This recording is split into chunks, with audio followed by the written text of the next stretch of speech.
Shalom bien-aimés dans le Seigneur, c'est moi votre frère pasteur Timothée. Je viens encore auprès de vous pour que nous puissions parler de la parole de Dieu. La Bible dit, l'homme ne vivra pas de pain seulement, mais de toute parole qui sort de la bouche de Dieu. Donc aujourd'hui, nous allons parler de quelque chose d'important, qui est les attitudes à avoir dans la présence de Dieu. Vous savez, la présence de Dieu, elle est tellement capitale. J'ai lu la parole du Seigneur, Psaume 73, verset 28. Pour moi, m'approcher de Dieu, c'est mon bien. Dieu bénit sa parole. Nous voyons le psalmiste Asaph qui est en train d'écrire cette parole, ces cantiques. Il dit, s'approcher de Dieu, c'est pour son bien. Et cette parole est nôtre encore aujourd'hui. S'approcher de Dieu, c'est pour notre bien. Dans d'autres versions, il est écrit, s'approcher de Dieu, c'est pour mon bonheur. Mon bonheur, c'est s'approcher de Dieu. Vous savez, la présence de Dieu est la meilleure des choses qu'on puisse avoir sur la terre.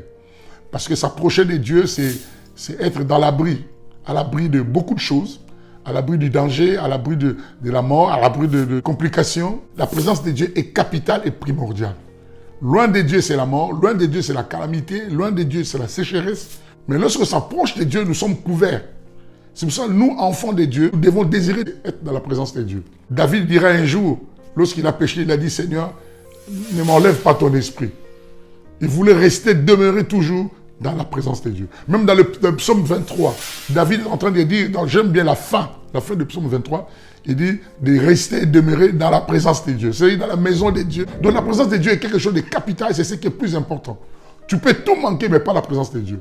On peut tout te voler, mais qu'on ne te vole pas la présence de Dieu. C'est-à-dire qu'on ne te vole pas Dieu dans ta vie. Il est écrit, lorsqu'on s'approche de Dieu, on tourne vers lui notre regard, on est rayonnant de joie. Et lorsqu'on tourne le regard à Dieu, on ne reste pas les mêmes. Mais il s'est fait que pendant que nous sommes, nous, chrétiens, mais pendant tous ces temps-là, nous tournons les regards vers Dieu, nous sommes dans sa présence, nous disons que nous sommes dans sa présence, mais quelque chose tourne pas rond. Nous rentrons tristes, nous rentrons affamés, nous rentrons toujours mal en point, mais comme si Dieu était un menteur. La Bible dit Dieu ne ment pas, il ne se détourne pas de sa parole parce qu'il est fidèle. Tout ce qu'il dit, il le fait. Il y a des attitudes que nous avons vis-à-vis de la présence de Dieu, c'est ce qui nous empêche de vivre la gloire de Dieu dans nos vies. Les attitudes, je peux définir les attitudes comme étant des postures, comme étant une tenue, comme étant une disposition. Cette bonne disposition qu'on doit avoir dans la présence de Dieu. Beaucoup sont dans la présence de Dieu, mais ils ne se rendent pas compte qu'ils sont dans la présence de Dieu. Mais aujourd'hui, par la lumière de cette parole, je crois que nous allons comprendre. La première des choses, nous devons comprendre qu'on doit s'approcher de Dieu d'abord en ayant la foi. La foi, c'est-à-dire la foi que Dieu existe, c'est pour ça que tu t'approches, mais tu dois croire que ce Dieu-là est le rémunérateur de ceux qui le cherchent. Tu dois croire que Dieu est capable de résoudre ta situation. Tu dois être sûr au-dedans de toi et rassuré que Dieu est capable de me donner une réponse. En Dieu, rien n'est impossible. Souvenez-vous, l'ange a dit à Marie, rien n'est impossible à Dieu. Ça, c'est le témoignage d'un ange qui est en train de dire que Dieu, en lui, rien n'est impossible. Parce que c'est un Dieu qui fait des choses extraordinaires. Approche-toi de Dieu, mais crois que Dieu est capable d'accomplir toutes choses, tout ce que je peux lui demander, il est capable de faire des choses dans ma vie. Voilà notre foi. Voilà notre considération. Voilà notre démarche et voilà notre attitude que nous devons avoir. Crois que Dieu rémunère ceux qui les cherchent. Il y a toujours une récompense à s'approcher de Dieu. Ça, tu dois le croire. Mais s'approcher de Dieu, nous devons aussi s'approcher avec un cœur sincère. Souvent, nous approchons de Dieu, mais nous n'avons pas ce cœur sincère. Pour dire que nous n'avons pas un cœur net. Nous approchons de Dieu, mais notre cœur est divisé. Dieu dirait un jour au prophète Samuel, il a dit, moi je ne regarde pas ce qui frappe aux yeux, mais je regarde le cœur. Lorsque tu t'approches de Dieu, sois vrai, sois net, sois toi-même. Ne cherche pas à influencer Dieu. Dieu, on n'influence pas, il a tout vu. On ne peut pas influencer Dieu parce que lorsque nous approchons même de Dieu, des fois on change même de voix, on change même de certaines attitudes physiques. Moi j'appelle ça la piété extérieure. C'est ce que la Bible appelle la piété extérieure. Nous changeons d'attitude, nous parlons un certain langage comme si Dieu va plus nous entendre. Souvent nous en Lingala, souvent quand nous prions, on nous parle été, nzambe, été, nkolo. Vous avez des choses comme ça, les été. Mais quand tu parles la langue de tous les jours, tu dis pas les été. Les été là, ça ne se dit pas. Mais nous le disons en présence de Dieu, dans la présence de Dieu pour influencer Dieu. Non, Dieu n'est pas influençable. Sois toi-même. David dira, Seigneur, je suis qu'un ver de terre. Il est comme un ver de terre dans la présence de Dieu. C'est-à-dire, il voulait dire que voilà, Seigneur, c'est que je suis rien n'est caché devant ma face. David était l'homme sur le cœur de Dieu. Il disait à Dieu ce qui n'allait pas. Il disait à Dieu quand il était dans le débois, quand il était faible, quand il était fort, quand il était dans la joie, quand il était triste. Il était vrai. Toi aussi, quand tu t'approches de Dieu, sois vrai. L'apôtre est en train de dire, approchez-vous de Dieu d'un cœur sincère. Ayons un cœur net. Soyons vrais. Ne fiançons pas ceux qui sont autour de nous. Ne faisons pas des longues prières comme faisaient ces pharisiens. Ils étaient à deux, souvenez-vous de cette parabole. Ils étaient deux en train de prier et l'autre disait, il était en train de parler, il avait des mots grands, il disait ses exploits à Dieu. Mais l'autre était là en train de frapper ses mains à la poitrine pour dire, écoutez Seigneur, je suis qu'un pécheur. Et la Bible déclare qu'il fut exaucé. Sois vrai dans ce que tu fais. Il est écrit, rentre dans ta chambre, ferme la porte. Le Dieu qui voit dans les secrets te les rendra. Aujourd'hui, nous voyons des prières dans les réseaux sociaux où quelqu'un est en train d'implorer Dieu, il est en train de se filmer, ou quelqu'un est en train d'implorer Dieu, il est en train de... Mais non, ce sont des prières des pharisiens. Arrêtez ça. Soyons vrais. C'est pour ça que nous voyons, nous prions, nous approchons de Dieu, mais rien ne se manifeste et rien ne se fait. Nous devons apprendre à être vrais. La troisième des choses, nous devons apprendre aussi que lorsque nous approchons de Dieu, nous devons nous approcher avec joie. Quels que soient les problèmes, quelles que soient les difficultés que tu peux avoir, approche-toi de Dieu avec joie. Même malgré les situations que tu traverses, mais viens avec joie. Dans cette attitude que je vais rencontrer mon Seigneur et j'aurai une solution à ces problèmes. C'est comme quelqu'un qui est fiancé. À chaque fois qu'il est à la rencontre de son fiancé ou de sa fiancée, son cœur est rempli de joie. Malgré les problèmes qu'il peut avoir, mais il est dans la joie. C'est ce que nous devons faire. Vous savez, lorsqu'on vit avec cette attitude de joie, le Seigneur lui-même nous communique sa joie. Malgré ta tristesse, malgré ton problème, malgré ta situation, le Seigneur lui-même te communique la joie. Souvent, nous venons auprès du Seigneur avec nos soucis, avec nos problèmes, mais nous rentrons toujours attristés. Pourquoi? Parce que nous n'avons pas voulu que Dieu nous communique sa joie.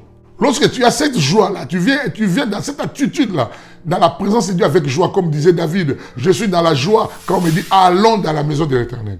Dans sa présence, c'est-à-dire il faut venir avec joie. Quand tu t'approches de Dieu, tu veux aller prier, viens dans l'attitude de joie. Quand tu t'arranges pour aller même dans l'assemblée, va avec joie. Et le Dieu qui est dans le secret, c'est Dieu-là te communique, te remplira ton cœur d'allégresse et de joie immense que personne ne peut noter. Approche de Dieu avec un cœur joyeux. C'est pour ça que lorsque nous sommes dans la tristesse, la joie n'est pas là. C'est difficile pour nous de capter la pensée de Dieu. C'est difficile pour nous de capter la parole de Dieu. C'est difficile pour nous aussi de capter la réponse que Dieu nous réserve. Pour voir la grandeur de Dieu, ça sera difficile. J'ai lu la parole de Dieu, j'ai vu dans Jean chapitre 20, Marie était dans la tristesse parce que le Seigneur était enterré. La Bible dit qu'il pleurait. Il pleurait tellement, mais le Seigneur était à côté. En pleurant tellement, il a cru que le Seigneur était un jardinier. Oh, le Seigneur n'était pas un jardinier, c'était lui-même le Seigneur. Vous voyez? Il a dit, Marthe, ne pleure pas. Marie, ne pleure pas. Je suis vivant. Même les anges lui ont dit, mais pourquoi pleurez-vous celui qui est vivant parmi les morts? Lorsque nous approchons des lieux trop tristes, Dieu peut nous parler, mais ça sera difficile pour nous de recevoir ou d'avoir la réponse du Seigneur. Ça sera difficile pour nous de voir la grandeur de Dieu lorsque nous sommes si tristes. C'est pour cela, viens avec un cœur joyeux. Un cœur joyeux est disposé à recevoir la parole de Dieu. Un cœur joyeux est disposé de recevoir la révélation du Seigneur. Lorsque tu viens tout triste, c'est difficile de recevoir quelque chose de la parole de Dieu. Quel que soit ton problème, je comprends ta situation, mais viens, dis Seigneur, communique-moi ta joie. D'ailleurs, dans la présence de Dieu, il n'y a pas la tristesse. C'est pour ça que moi, je refuse même, je n'aime pas les cantiques tristes. Vous remarquerez même David, il chantait les cantiques. Je peux donner l'exemple, par exemple, le psaume 3. Il chantait les cantiques, le psaume 2, je crois. Et il chantait les cantiques, il était triste. Mais au bout de chanter les cantiques du Seigneur, sa parole même a changé. Il était en train de donner, il y avait des paroles de révélation qui revenaient, qui nous communiquaient la joie. C'est-à-dire, tu peux venir avec cette tristesse, mais avec un cœur rempli de joie, pour voir ton époux, pour voir le Seigneur changera ta tristesse en joie. C'est pour ça qu'il passait des moments difficiles, mais la joie du Seigneur est devenue sa force. Il y a encore une attitude qu'on a souvent, nous, au milieu de nous, qui nous empêche de voir la main de Dieu dans sa présence, c'est l'humilité. Nous devons apprendre à être humbles. La Bible dit, Dieu résiste aux orgueilleux, mais il fait sa grâce aux humbles. L'humilité est quelque chose de grand. Dieu aime les humbles. Devant Dieu, il n'y a pas de forts. Devant Dieu, il n'y a pas de sages. Devant Dieu, il n'y a pas d'intelligents. Devant Dieu, il n'y a pas de riches. Devant Dieu, il n'y a pas de vieux. Parce que lui-même est lancé des jours. Devant Dieu, il n'y a pas de papa, il n'y a pas d'enfant, il n'y a pas qui que ce soit. Devant Dieu, nous sommes tous enfants de sa présence. Devant Dieu, il n'y a pas de pasteur. C'est que beaucoup de gens oublient. Vous remarquez même le pasteur, quand il est dans la présence de Dieu, les hommes de Dieu, ils oublient qu'ils sont enfants de Dieu. Ils viennent de la présence de Dieu comme étant pasteurs. Mais nous ne sommes pas des pasteurs. La Bible dit, il nous a choisis comme pasteurs. Nous ne le sommes pas. Le pasteur, c'est lui-même dans le psaume 23. Il dit, l'Éternel est mon berger. C'est lui qui parlait comme ça, c'est un roi. Devant le Seigneur, il n'y a pas de roi. Devant le Seigneur, il n'y a pas d'intelligents. Devant le Seigneur, il n'y a pas de riches. Devant le Seigneur, il n'y a pas de sages. Les gens qui viennent de la présence de Dieu, ils manquent même d'humilité. Lorsque nous prions, nous voulons expliquer la Bible à Dieu. Toute la révélation de la parole de Dieu qu'on a, c'est lui qui nous a révélé. Cela a été écrit par des prophètes, par les apôtres, et aujourd'hui, cela nous est transmis. Tu vois quelqu'un qui est dans la présence de Dieu, mais il veut expliquer certaines histoires. Frère, sois vrai, sois humble. Ne sois pas comme les publicains. Il n'était pas humble. Il vante même ses dîmes. Non, Dieu ne te juge pas par rapport à ta dîme. Dieu ne te bénit pas par rapport à ta dîme. Dieu ne te bénit pas par rapport à tes prières. Dieu te fait grâce par rapport à son amour et sa bonté et sa miséricorde.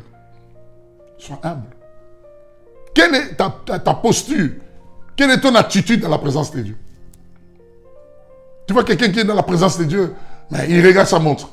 Quelqu'un qui est dans la présence de Dieu, sa pensée ailleurs. Même la manière dont même il se tient devant le Seigneur. Mais tu dis, mais surtout dans nos églises, ce sont des choses que je vois souvent. Je dis, mais c'est inadmissible. Tu vois un homme de Dieu qui croise les gens pendant que l'adoration monte dans la présence de Dieu. Tu vois quelqu'un qui est en train de contempler sa montre et regarde ses ongles pendant qu'on est en train de célébrer Dieu.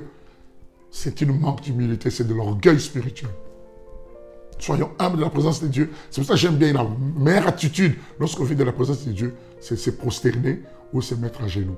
J'aime l'apôtre Paul qui dit, levez-nous tous nos mains vers Dieu. Lorsqu'on nous lèvons les mains, c'est un signe des gens qui disent, Seigneur, sans toi, c'est comme les SOS, ceux qui crient quand ils voient des bateaux venir, ils disent, venez, viens me sauver, Seigneur. Cette attitude-là d'humilité pour dire que Seigneur, tu es grand, je suis petit. Seigneur, tu es riche, je suis pauvre. Seigneur, tu es sage, je suis qu'un fou. Venez auprès du Seigneur avec beaucoup d'humilité.